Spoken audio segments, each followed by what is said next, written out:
Hello, my name is Kane Adams, and I'm the landscape specialist with the City of Murfreesboro's Urban Environmental Department. Today we're going to be talking about mulch. There are basically two different types of mulch. We've got a full organic product, which is mainly a bark material, and then you've also got some inorganic products such as a decorative stone, a lava rock, or pulverized rubber. But today we're going to stick with the organic bark material.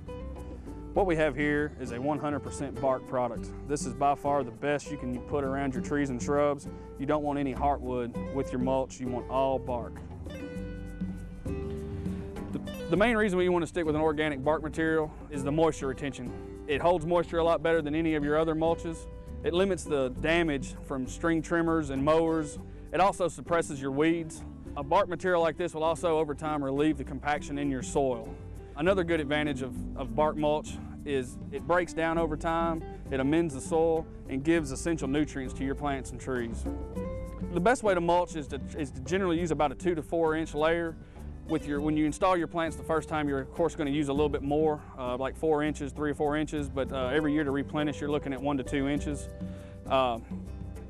You know, the things you don't want to do that we typically see is when they put down the black plastic before you mulch. You don't want to do that. It doesn't let the water permeate into the roots or the oxygen. So, you know, we want to stay away from that. Another problem we generally see with mulch is it gets too deep around your plants. It gets up on the bark, traps a lot of moisture on your bark. You don't want your bark on your trees or your shrubs to get wet.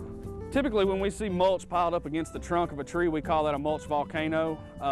The reasons why you want to stay away from that is because as you trap that moisture, you have a greater chance of a bacterial or fungal infection, and it also provides shelter for insects. So we're going to break off here and slide over and take a look at a tree and show you how not to mulch and how to fix an improper mulch. All right, what we've got here is a tree that's had too much mulch applied around the base of the trunk. As I pull this mulch away from the tree that's piled up really high on this trunk, you can kind of see where the moisture has been on this trunk, and that's what you don't want.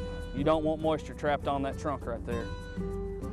So we want to pull this away as much as we can, get down, and then come back and put a very light coating around the base of that tree, not to have any mulching contact right here. We want this to dry out over time. It's okay to have it a little bit deeper away from the tree, but as you get down to this tree, what you want to do is you kind of want to just come in and smooth it out to where it's down here, right below or right at the root flange. You can kind of come in and just taper that mulch right down to that edge so you don't have any moisture getting trapped right there on that trunk.